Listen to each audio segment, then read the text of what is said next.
Hello guys, welcome back to my channel. Hope you're well. So guys, let's check out this Timex in this video today. So Timex for me as a brand has really come to life over the past couple of years.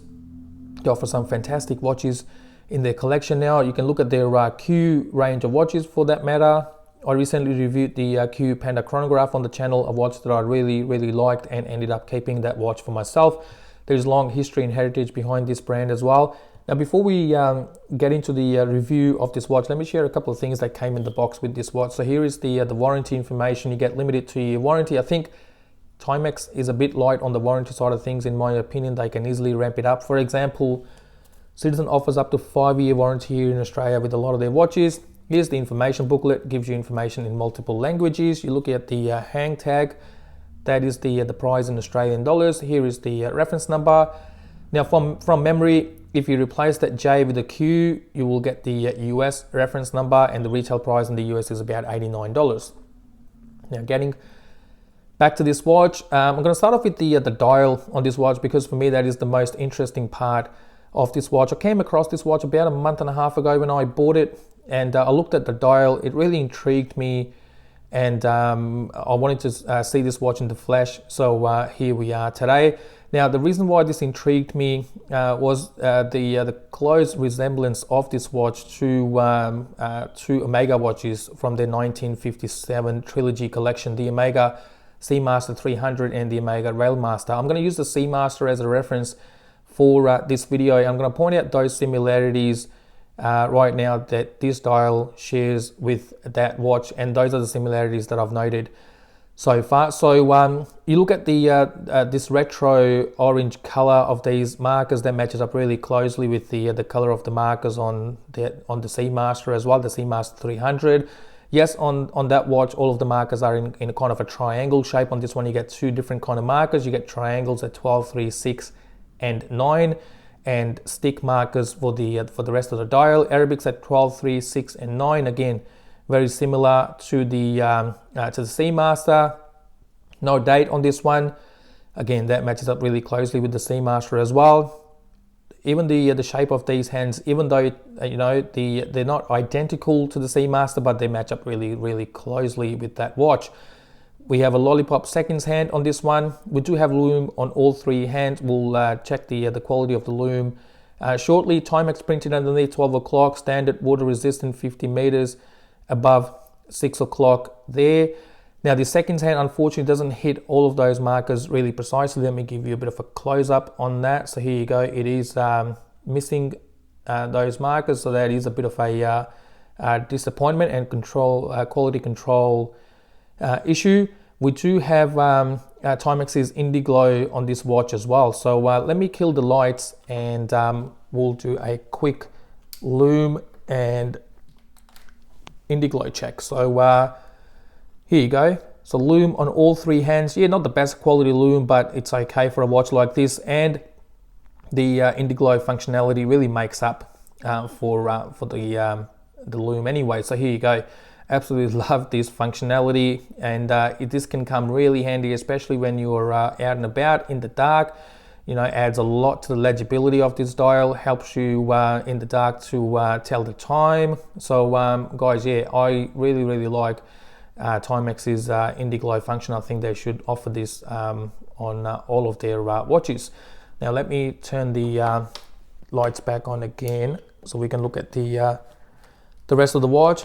So yeah, from the dial point of view, it matches up really closely with that Seamaster. Is that really a bad thing? I don't think so. I really like both of those watches, the Seamaster 300 and the Railmaster. And I don't have any of those watches in my collection. And there are other reasons that I can think of as well why people will like to buy this watch. It's a handsome looking watch, don't get me wrong. On its own, it's a really handsome looking watch. Timex has done a decent job with this dial. If you don't like buying homages from AliExpress, for example, for any reason, different people will have different reasons. I think this watch can really fill in that gap for you. Or if you don't have the, if you can't really afford to pay in thousands for a single watch, for those Omegas, for example, then this Timex can really fill in that gap there as well. So we get onion crown at 3 o'clock. The crown is signed and you push that to get the Indiglo going. Pull and push crown, it gives you 50 meters of water resistance. Talking about the dimensions, the case size is 40 millimeters on this watch. Thickness is only 9.2 millimeters. This watch doesn't need to be too thick as this is only a quartz watch. Lug to lug distance is 48 millimeters and the lug width is 20 millimeters. The case is not stainless steel, even though you get that impression of a stainless steel from this case. Timex called this low lead brass, so this is a brass case which is chromed and has a high polished finish to it. This watch does wear a little bit larger than its true size because you get to see a lot of the dial because of the lack of bezel on this watch. I'll show you what I mean later on in the video when I put this watch on my 7-inch wrist. I'll give you a wrist shot a bit later on in the video. Now, looking at the strap, I really like this strap. It's a good quality strap, especially considering the price that Timex is charging for this watch. So we get a combination of canvas on the top and leather lining at the bottom. As you can see there, signed buckle with Timex there, 2 keepers.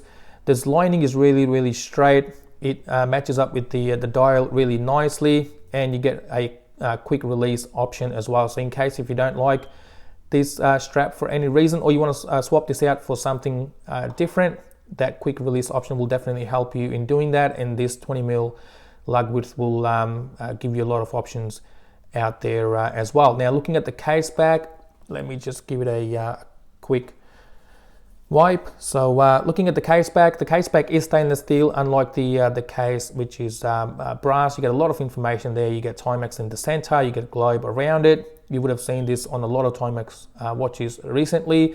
M904 is the quartz modular used by Timex in this watch. The reference number at the bottom, 20 mil lug width, and you get Philippines on the left hand side of the case. I believe this watch is cased or manufactured in the Philippines. So guys, that's the watch. Again, really like this dial, and you know, it does match up really closely with those 2 Omegas, but I think that's only a good thing again. Anyway, I looked up the description of this watch on Timex's website. They talk about the military-inspired look of this dial and unique shape of these hands. I don't really see that. If you see that, please leave a comment and let us know. But I don't really see that. There are other color options available with this watch as well. You can have a cream and a green dial as well if you don't like this matte black dial. And you get a mineral crystal with this watch. There's no bounce back from this glass at all, which I really like. So you can see the dial really cleanly without any problems at all. All right, guys, let me just give you a quick wrist shot. Now, as I mentioned earlier, this watch does wear a little bit larger because of the lack of bezel on this watch. So you can see a lot of the dial on this watch. So here you are. This this wears a little bit larger than a conventional 40 mil watch with a bezel. I'm not a big fan of these stick lugs as well, these skinny lugs. I think they suit the look of this watch all right, but I've never been a big fan of these kind of lugs, to be honest with you. So guys, this is the watch. Thank you very much for watching this video. This concludes the review. I'll see you with my next video shortly. Until then, stay safe and look after one another. Thank you again.